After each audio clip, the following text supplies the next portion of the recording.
జగన్మోహన్ రెడ్డి గారు పెంటపాడులో తాడేపల్లిగూడెం ప్రాంతంలో పెంటపాడులో ఆలయంలో రథం దహనమైంది, కాలి బుగ్గైంది. ఏం చేశారు? పవన్ కళ్యాణ్ గారు ఏమైతే చెప్తున్నారుగా, ఆడెవడో మెంట్లోడు ఈడెవడో మెంట్లోడు అని చెప్తున్నారు అంతర్వేదిలో. చెప్పండి, వీళ్ళు పిచ్చోళ్ళంట, ఎవడో పిచ్చోడు కాల్చాడంట అని చెప్తున్నారు అని అన్నారు. మేము పిచ్చోడు కాల్చాడని మేము అలా, మీరే పుట్టిస్తారు, మీరే కాయిస్తారు. మేము అనకుండానే మరి పెంటపాడులో ఎవరు రథాన్ని దహనం చేసినోడు ఎవడు కనుక్కున్నారా? కనుక్కోలేదు కదా. కొన్ని రథాన్ని పునర్నిర్మాణం చేయించారా? చేయించలేదు కదా. అంతర్వేదిలో మీలాంటి దుర్మార్గుల ప్రోద్బలంతో అర్ధరాత్రి తెల్లవారుజామున రథానికి నిప్పంటిస్తే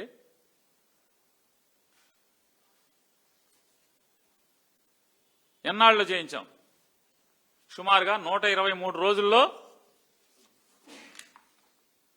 అంటే మళ్ళీ రథసప్తమి రోజుకి దహనం అయితే మళ్ళీ రథసప్తమి వచ్చేప్పటికి మేము పునర్నిర్మాణం చేయించాం ₹1 కోటి పెట్టి. రామతీర్థంలో రాముడి వారి ఆలయానికి దాని ట్రస్టీ ఎవరు? రామతీర్థం ట్రస్టీ ఎవరు? ఆ గుడి ఎలా ఉండేది? శిథిలావస్థలో ఉండేది. ట్రస్టీ ఏనాడు పట్టించుకోలేదు, గుడికి కాపలా పెట్టించలేదు, గుడిలో ఏం జరుగుతుందో ఏనాడు కన్నెత్తి చూడలేదు, దర్శనానికి కూడా వెళ్ళలేదు. ఏ రోజు రాముడు గారి కళ్యాణానికి ఎప్పుడన్నా ఆ ట్రస్టీ గారు ఎప్పుడన్నా వస్త్రాలు తీసుకెళ్లారా? ఏ రోజన్నా? ఇవాళ ₹3 కోట్ల జగన్మోహన్ రెడ్డి గారు దాదాపుగా 5 నుంచి 7 మాసాల్లో రాతి కట్టడంతో ఆలయ నిర్మాణం. అంటే 1000 సంవత్సరాలైనా కూడా రామతీర్థం స్వామివారి రాముల వారి ఆలయం అలాగే ఉంటుంది.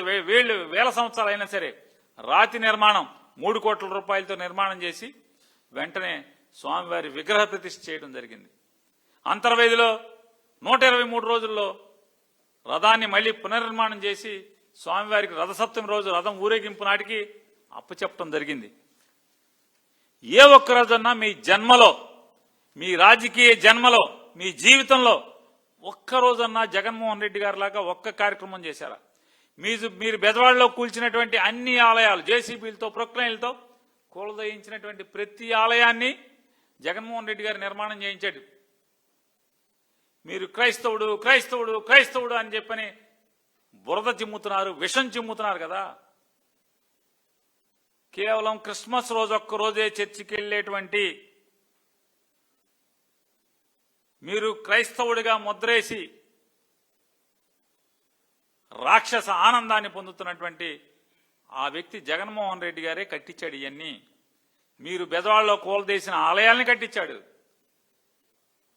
ఎవడో ఒక ఎదవ దుర్మార్గుడు జగన్మోహన్ రెడ్డి గారికి మతం అనే దాన్ని అంటిద్దామని రథాన్ని దహనం చేస్తే అంతర్వేదిలో రథాన్ని నిర్మాణం చేయించాడు. రామతీర్థంలో ఎవడు మీరు ప్రోత్సహించకపోతే ముద్దాయిగా జైలుకి వెళ్తే దానికి నజరానాగా సీఎంఆర్ఎఫ్ డబ్బులు ఎందుకు ఇచ్చారు? ఎన్ని లక్షలు ఇచ్చారు? మరి పాపాలు మీరు చేస్తే ఆలయం కట్టించినాడు ఎవడు? అదొకటే కాదు, ఈ రాష్ట్రంలో ఎన్ని వందల కోట్ల రూపాయలతో ఆలయం నిర్మాణం చేశారు. సరదాకు ఒక ఉదాహరణ, బందర్లో గొడుగుపేట వెంకటేశ్వర స్వామి ఆలయం ఉంటే అది జీర్ణమైపోతే మీరు ఆ జీర్ణమైపోయిన దేవుణ్ణి పట్టించుకోకపోగా, ధూపదీప నైవేద్యాలకి నయా పైసా ఇవ్వకపోగా ఆ దేవుడి స్థలాన్ని కొట్టేయటం కోసం ఆలయాన్ని కనకదుర్గం వారికి మీరు అడాప్షన్ ఇచ్చి ఆ స్థలం మీద గుల్లపూడిలో ఉన్నటువంటి 40 ఎకరాల స్థలం మీద మీరు కన్నేసి చెరబడదాం అనుకుంటే జగన్మోహన్ రెడ్డి గారు వచ్చి దాన్ని ఎండోమెంట్స్కి వెనక్కి డీఅడాప్ట్ చేసి ₹2 కోట్ల డబ్బులు మంజూరు చేసి జీర్ణమైపోయి గర్భగుడిలో స్వామివారి మీద వర్షపు నీరు కారేటువంటి అపచారం జరుగుతున్న ఆలయంలో చిరంజీవి గారిని పంపించి రిక్వెస్ట్ చేసి శంకుస్థాపన చేయించి ఆలయాన్ని నిర్మాణం చేశారు. పునర్నిర్మాణం జరిగింది.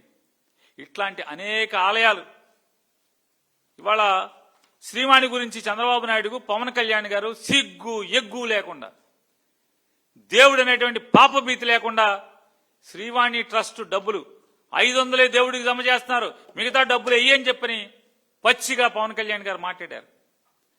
ఇవాళ ఉన్నటువంటి టీటీడీ చైర్మన్ గారు ప్రమాణ స్వీకారం చేయకముందే శ్రీవాణి ట్రస్టుని రద్దు చేస్తాను, ఇది అవినీతికరమైన ట్రస్ట్ అని చెప్పారు. శ్రీవాణి పేరుతో దోచుకుంటున్నారని చెప్పి నారా చంద్రబాబు నాయుడు గారు మాట్లాడారు. నేను అడుగుతున్నా, 2 ఏళ్లు అయింది కదా, శ్రీవాణి ట్రస్టును ఎందుకు కొనసాగిస్తున్నారు మీరు? పవన్ కళ్యాణ్ గారు, మీరు సిగ్గు ఎగ్గు లేకుండా శ్రీవాణి ట్రస్టులకు వచ్చేటువంటి 500 రూపాయలు మాత్రమే దేవుడికి జమ చేసి, దేవదేవుడికి జమ చేసి 10,000 రూపాయలు కొట్టేస్తున్నారు ఇల్లు అని చెప్పి మీరు మాట్లాడారు పాలక వర్గాన్ని. ఎందుకు మీరు బయటికి తీయలేకపోతున్నారు? ఎందుకు బొక్కలు వేయించలేకపోతున్నారు? 10,000 రూపాయలు శ్రీవాణి ట్రస్ట్ లో కొట్టేసిన వాళ్ళని, ఆ ట్రస్ట్ను ఎందుకు మీరు కొనసాగిస్తున్నారు? అంటే మీరు కూడా దుబ్బేస్తున్నారా? నిందలేశారు కదా, అవినీతి బురద జిమ్మారు కదా, ఏమైంది? శ్రీవాణి ట్రస్ట్ని ఎందుకు మీరు ముయ్యటం లేదు? ఎందుకు ముయ్యట్లా? శ్రీవాణి ట్రస్ట్